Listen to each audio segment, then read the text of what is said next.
یہ ایک بہن نے پوچھا تھا کہ بچوں کے لیے پلاٹ لیا ہوا ہے تو اس پلاٹ پر جو ہے وہ زکوٰۃ ہوگی یا نہیں ہوگی. دیکھیں پلاٹ جو ہے پراپرٹی جو ہے وہ مال زکوٰۃ میں شمار نہیں ہوتی. پراپرٹی مال زکوٰۃ میں صرف اسی وقت شمار ہوتی ہے جب کہ وہ بیچنے کی نیت سے خریدی ہو.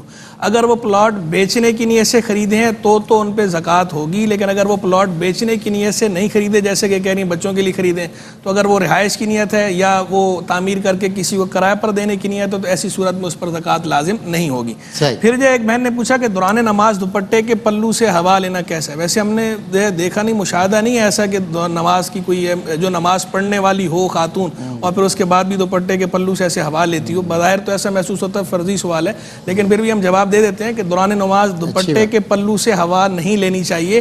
لیکن اگر بالفرض کسی نے لے لی اور عمل کثیر نہیں ہوا تو نماز فاسد نہیں. عمل کثیر کا مطلب یہ ہوتا ہے کہ ایسا عمل کرنا کہ جس کو دیکھ کر دوسرے یہ سمجھیں کہ یہ نماز میں نہیں ہے، اسے کہا جاتا ہے عمل کثیر. اگر عمل کثیر ہو گیا یا ایک رکن میں 3 بار کر لیا، ایک بار پہلے جھاڑا، پھر دوسری مرتبہ، پھر تیسری مرتبہ ہوا لی ایک ہی رکن کے اندر، تو ایسی صورت میں بھی عمل کثیر ہو جاتا ہے تو نماز فاسد ہو جائے گی. اگر 3 بار سے کم کیا ہے تو عمل قلیلہ نماز مکروہ ہے لیکن ہو گئی. لیکن آپ نے اچھی بات کی کہ معلوم فرضی سوال ہوتا ہے، لیکن ہم دلجوئی کی خاطر اس کا جواب ضرور دیں گے جو شرعی حکم ہے. جی پھر جو ہے وہ ایک بہن نے پوچھا کہ پالش کی ہوئی لکڑی کی ٹیبل ہے، اس پہ ناپاک چینٹے پڑ جائیں تو کیا حکم ہے. جو پالش کی ہوئی لکڑی ہوتی ہے چونکہ اس کے اندر مسام نہیں ہوتے، نجاست اندر جو ہے وہ سرایت نہیں کرتی، اس لیے اس لکڑی پر اگر ناپاکی لگ جائے تو اس کا حکم یہ ہوتا ہے کہ اسے کپڑے سے، پاک کپڑے سے آپ صاف کر دیں، ناپاکی کا اثر دور کر دیں. اگر پاک کپڑے سے اسے صاف کر دیں گی، ناپاکی کا اثر دور ہو جائے گا تو وہ ٹیبل جو ہے وہ پاک ہو جائے گی. اور اگر جو ہے وہ ایسی لکڑی ہو کہ نجاست اندر سرایت کرتی ہو، یعنی پالش کی ہوئی نہیں ہے، تو پھر ایسی صورت کے اندر اسے دھونا ہوتا ہے. 3 مرتبہ دھونا ہوتا ہے. ایک بار دھویا، دھو کے چھوڑ دیا، سارا جب پانی ٹپکنا بند ہو گیا، پھر دوسری مرتبہ ایسے ہی کرنا ہے، پھر تیسری مرتبہ کرنا ہے تو پاک ہوگی. یہ وہ اس لکڑی کی بات ہو رہی ہے کہ جو پالش کی ہوئی نہ ہو، جس کے اندر مسام و نجاست سرایت کر گئی ہو. انہوں نے چونکہ پالش کی ہوئی لکڑی کی بات کی ہے، اس میں نجاست سرایت نہیں کرتی، وہ صرف پاک کپڑے سے اثر زائل کرنے سے نجاست کا پاک ہو جائے گی.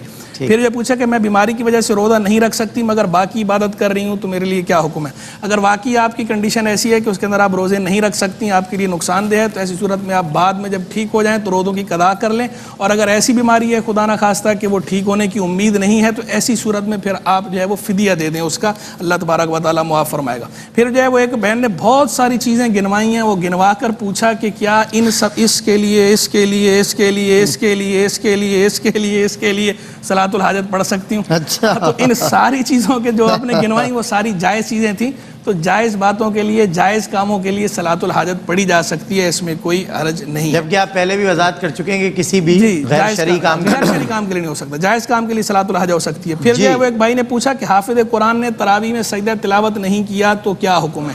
نماز کے بعد اگر منافی صلاۃ کام نہیں کیا تو سجدہ تلاوت ادا کر لیں، ہو جائے گا. لیکن اگر نماز کے بعد کوئی منافی صلاۃ کام کر لیا تھا تو اب سجدہ تلاوت ادا نہیں ہو سکتا، اس کا محل نہیں رہا. لیکن اب اس کے اعادے کی حاجت نہیں ہے، نماز ہو جائے گی لیکن اس پہ توبہ کر لیں کہ جو سجدہ تلاوت چھوڑا ہے. نماز کے اندر حکم یہ ہے اگر اندر یاد آ جائے تو 3 آیتوں سے پہلے اگر جو ہے رکوع کر لیا یا سجدہ کر لیا تو سجدہ تلاوت ہو جاتا ہے. 3 آیتوں کے بعد اگر یاد آیا تو جہاں بھی یاد آیا سجدہ تلاوت کر لیں اور سجدہ صاحب کرنا ہوتا ہے. یہ نماز کے اندر حکم ہے. لیکن نماز کے بعد یاد آیا سجدہ تلاوت رہ گیا، کہیں کیا نہیں ہے، تو ایسی صورت میں نماز کے منافی کوئی کام نہ کیا ہو تو سجدہ تلاوت کر لیں. نماز کے منافی کوئی کام کر لیا تو اب سجدہ تلاوت نہیں ہو سکتا، لیکن اب وہ اعادہ بھی نہیں ہے نماز کا، لیکن آپ گناہ سے توبہ کر لیں کہ جو آپ نے سجدہ تلاوت چھوڑا. پوچھا کہ پہلے شوہر سے بیوی کو طلاق ہو گئی، فون پر شوہر نے 3 مرتبہ طلاق کہا تھا، 5 گواہ بھی موجود ہیں. بعد میں وہ شخص مکر گیا کہ میں نے طلاق لفظ 2 مرتبہ کہے تھے، لیکن بیوی کو یقین ہے کہ 3 مرتبہ کہے تھے.